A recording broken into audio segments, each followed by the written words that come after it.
Thank you, Chair. We are now live. Welcome to the virtual meeting of the Policy, Finance and Development Committee.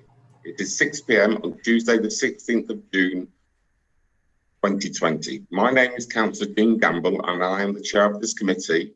And my fellow Councillor, Councillor Ian Riddy, is the Vice Chair. In accordance with the regulations made under Section 78 of the Coronavirus Act 2020, this remote meeting is being live streamed and recorded. The audio-visual recording will be made available on the Council's website and YouTube channel shortly after the meeting. All meeting participants are reminded to speak slowly and clearly in the direction of their device's microphone at all times. A reminder that mobile phones and other electronic devices should be turned off or put on silent mode, and those participating in the meeting should refrain from taking telephone calls. For the purpose of recording of attendance, I can confirm that the following councillors are present on and participating in this remote meeting. Councillor Naveed Alam, Councillor Lee Bentley, Councillor Bill Bolter, Councillor John Boyce, Councillor Linda Broadley, Councillor Lateef Dar, Councillor Linda Eaton, Councillor Robert Eaton, myself, Dean Gamble, Councillor Pitty Joshi, Councillor Jeffrey Kaufman, Councillor Lily Kaufman, Councillor Kevin Lloydell, and Councillor David Lloydell, and Chair Ian Ridley. We also have the following officers in attendance. Samuel Ball, Trainee Solicitor, who is acting as the Democratic Service Officer. David Gill, the Head of Law and Democracy and Monitoring Officer. Stephen Hines, the Deputy Chief Executive. Adrian Thorpe, the Head of Built Environment. And Stephen Tucker, the Democratic and Electoral Services Manager. For the purposes of the regulations, I can confirm that before this remote meeting went live, all participants confirm that they can see and or hear all other participants. Any councillor participating by remote link who declares a disclosed pecuniary interest in any item of business on tonight's agenda will be required to leave the remote meeting for the duration of the item. Their departure will be confirmed by Democratic Services, who will then invite the relevant councillor to rejoin the meeting at the appropriate time. Should the hosting technology fail during this meeting, I will call an adjournment of up to 15 minutes to determine whether the connection can be re-established. If the connection cannot be re-established after 15 minutes, the meeting shall stand adjourned to a later date to be confirmed. In the event of connection failure for an individual councillor, the meeting will proceed providing it remains quorum, i.e. the minimum number of councillors remain connected, for which this meeting is 5.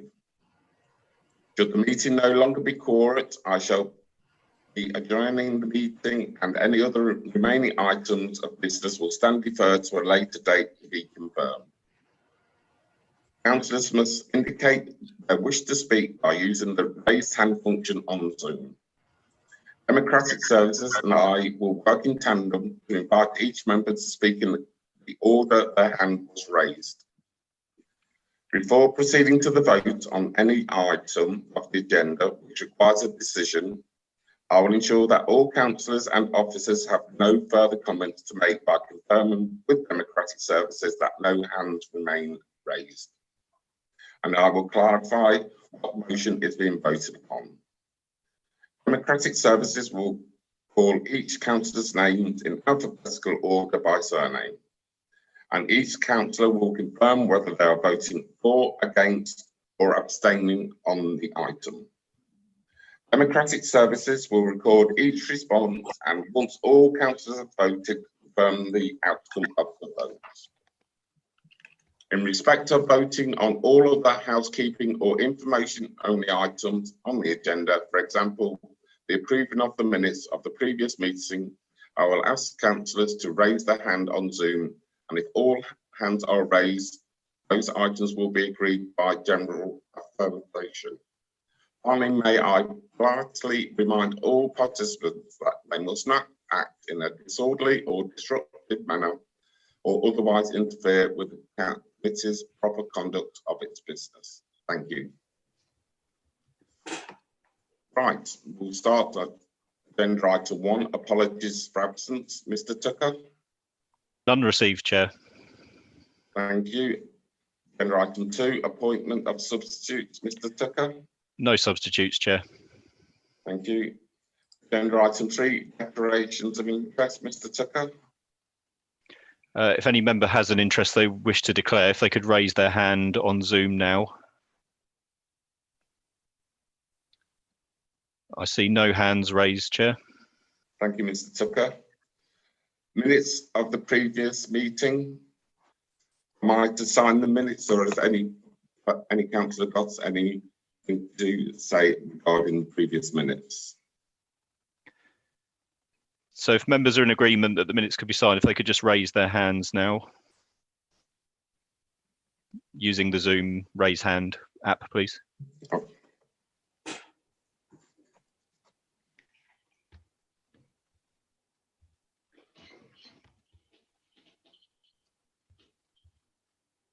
Stephen, mine's not coming up on ALY. Okay. I can see all other hands are raised, so if you're happy, then that's agreed. That's agreed unanimously. Agenda item 5, action list arising from the previous meeting, page 8. Any comments from councillors? Jeffrey Kaufman. Councillor Kaufman, Jeffrey Kaufman. Yeah, quick enough, sorry. Item 2, have we as yet got any proposals for the continuation of letterbox in some other form, in some other way? Have we made any developments on that, Chair? Any officer would like to reply? Yeah, I'm happy to come in. At the minute, there is no developments as such that are able to go forward because we've been primarily focused on the COVID programme of work. But having said that, it is on the programme of work to look at any potential differences in delivering letterbox. But as you're aware, the budget saving needed to be made. The cost of letterbox is around £30,000. That's effectively a member of staff. So these things have to be taken into account when looking at these future models of operating. Thank you, Mr. Hines. Any other comments? Councillor Bolter. Councillor Bill Bolter. Yes, the same as Jeffrey, but I'm a bit concerned in the action state. It says withdrawn. I'm not quite sure what that means, withdrawn. Any officer comments? Can I? Am I still allowed to come back and comment on that? Councillor Jeffrey Kaufman. Can I just point out, and I accept £30,000, but we could make it £15,000 by halving it, and there are other ways we could do it. But members should be reminded that the County Council have just sent out a booklet drawing the attention of the services and the needs of those people that are not au fait with IT. Thank you, Councillor Kaufman. Any other comments? No. So we shall move on to agenda item 6, petitions and deputations. Mr. Tucker. Sorry, Chair. Councillor Boyce has his hand raised. Oh, sorry, Councillor Boyce. Thank you, Chair. Putting it simply, the issue of letterbox will have to come to members. My guess it will come in September, and further discussions on that and the way we deal with our customers will need significant thought between now and, I would suspect, Christmas or even New Year. Thank you, Councillor Boyce. I've also got Councillor Kevin Lloydall, Chair. Councillor Kevin Lloydall. Thank you, Chair. The leader has just confirmed what I was going to ask the question when it talks about withdrawal. I'll take on board what Mr. Hines has said, but we do need that report and we do need options. so we can make a decision. Thank you. I've also got Councillor Linda Broadley, Chair. Thank you. Councillor Linda Broadley. Thank you, Chair. When it says withdrawn, so presumably because the decision hasn't been taken yet on whether to withdraw it, that's just telling us that it's an option in the future, that it hasn't been withdrawn at the moment because no decision from councillors has been made. Is that correct? The officer would like to reply.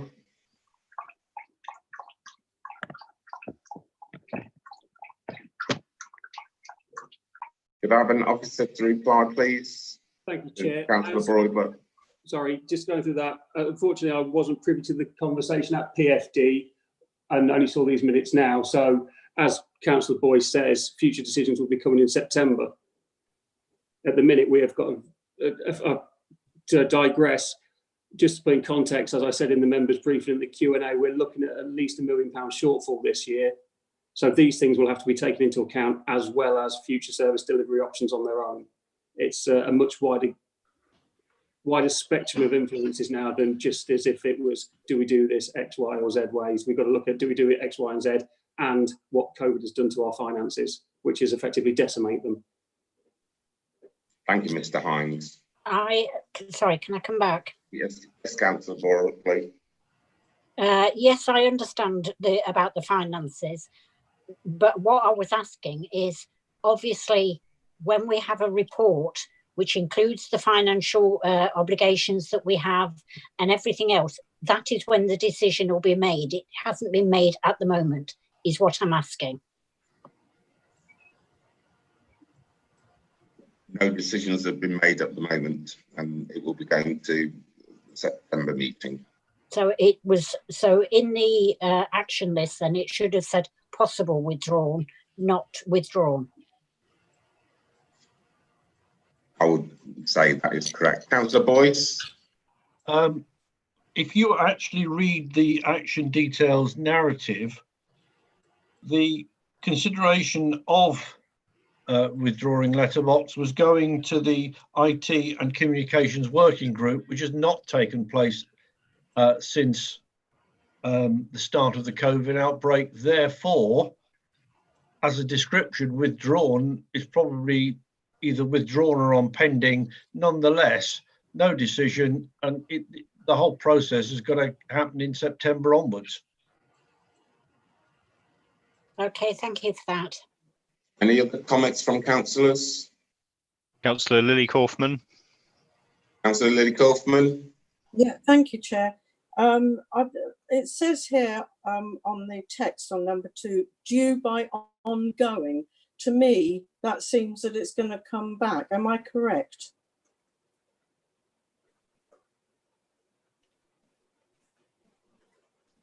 It means it will be coming back in September, as has been discussed. Yeah, that's fine. As long as, yes, I'm happy with that. Thank you, Thank you. Councillor Lily Kaufman. Any other hands raised, Mr. Tucker? I can't see any, Chair. Thank you. So we shall move on to agenda item 6, petition and deputations. Do we have any, Mr. Tucker? Nope, none received. Thank you, Mr. Tucker. Agenda item 7, identified employment land supplementary planning document, SPD review, pages 9 to page 40. I understand, Mr. Thorpe, you are taking this agenda item. I am, thank you, Chair.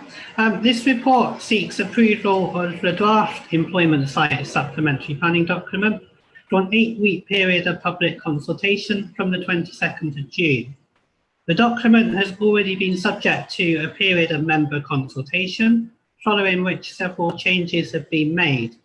In particular, to highlight that site history can be taken into account as a material consideration so as to help with the situation regarding regularisation of existing non-B use classes on identified employment areas. As such, the intention of the SPD is to make it easier to implement our policy, regularise the current situation on some sites, and to enable a flexible but fair approach in the longer term. I'm happy to take any questions if there are any. Thank you, Mr. Thorpe. Councillor Boyce. Thank you, Chair. Putting it simply, we're not in the best of positions regarding certain sites. The policy is correct. However, the practicalities of using those policies becomes quite complicated. This attempts to resolve that. It's a part of a process. We do need to now to talk to businesses and find out their view. It does, in my opinion, work in that it does regularize the existing and it makes clear what we need to go forward. Having said that, putting it simply, we're in a different world. We need to protect our current policy, but we also need to start developing new policies for the town centres and our industrial places. And frankly, this will help to clarify some of those issues. So going out to public consultation, absolutely the right thing, and I move.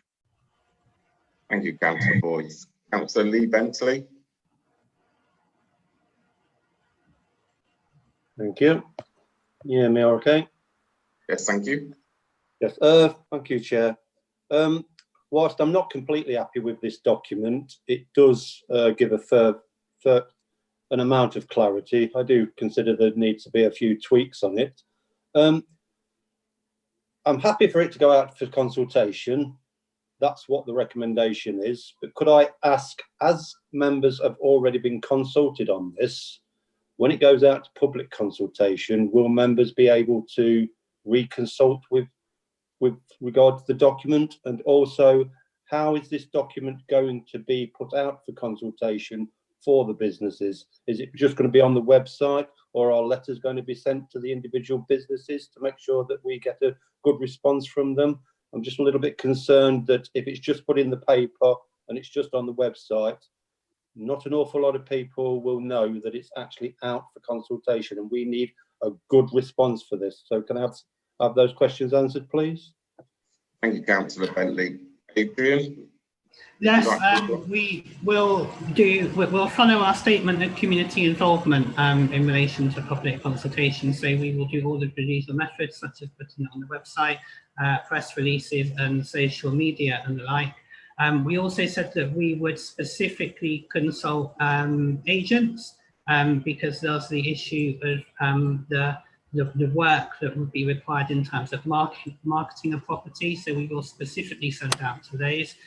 In relation to businesses, then we will use our business database to make sure we send out in our business newsletter details of the documents on public consultation.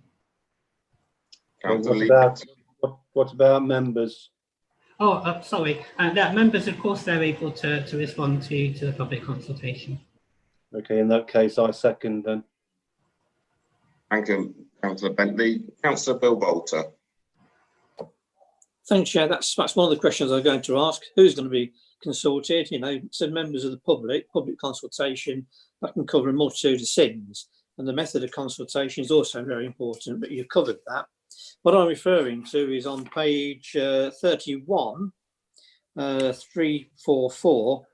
I'm a bit concerned about this 10 years records of maintenance. That seems to me an awful long while to keep maintenance records of a property. Does it mean major maintenance or minor maintenance? It's a bit woolly what it actually means. I mean, if it means certain work so the place doesn't fall down, fine. It doesn't say that. It says maintenance records for the last 10 years. Not just reactive repairs, but also planned and programmed maintenance. Well, I think you might be struggling to get that on most small companies. Thank you, Councillor Bolter. Mr. Thorpe, would you like to reply? Yes, thank you, Chair. The purpose of that requirement is to ensure that there's some evidence submitted to the effect that the building has been maintained. What we wouldn't want to happen is for an owner to let a building fall into disrepair and then say that it's no longer suitable for a business or for employment use because they've let it fall into disrepair. So we're looking for some evidence that the owners maintained the building. The suggestion in the draft document is that 10 years is a suitable amount of time to require that. Mr. Councillor Bolter, would you like to come back? Yeah, I still think 10 years is an awful long while.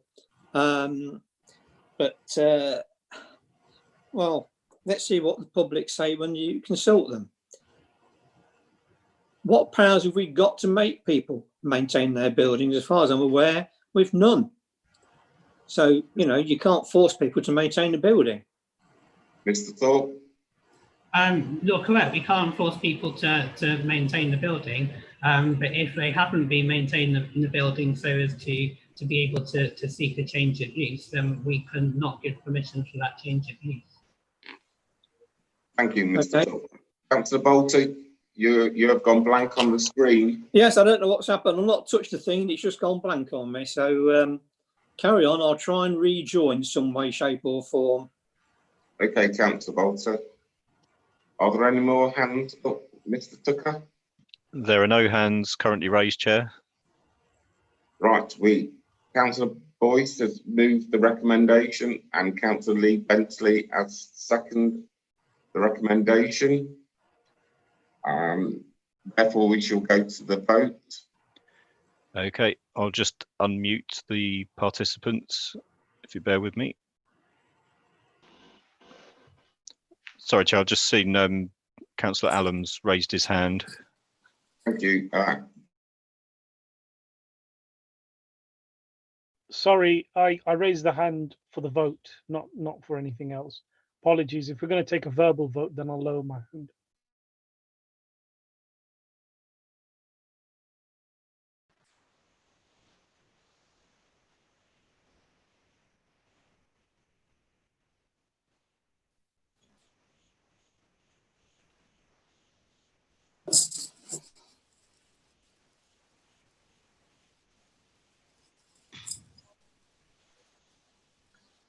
Yeah.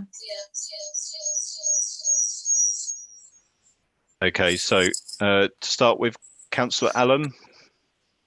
Councillor Boyce is still muted. Thank you. Okay.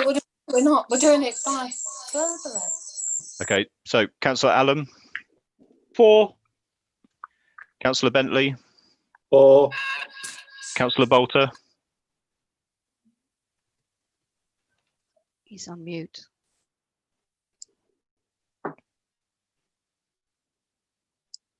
One moment, Chair. I'm just going to try and unmute Councillor Bolter. Okay, no worries. Still on mute until that. Just to remind the members, you are all unmuted.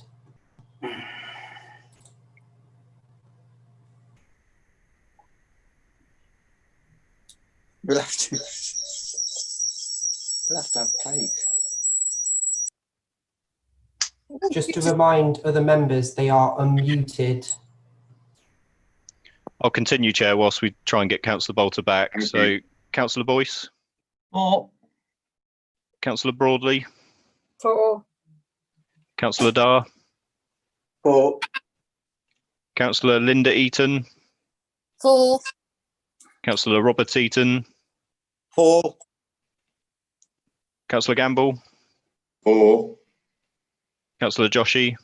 For. Councillor Jeffrey Kaufman. For. Councillor Lily Kaufman. For. Councillor David Lloydall.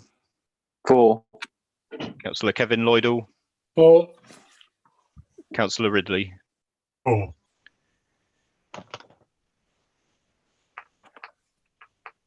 We still don't appear to have Councillor Bolter, Chair, but obviously that's I think we'll proceed. that's enough votes to carry the item. So if you could give us the figures, please. yeah, so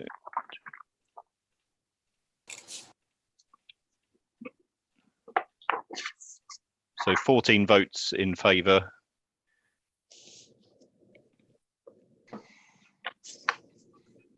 And one member who wasn't able to vote.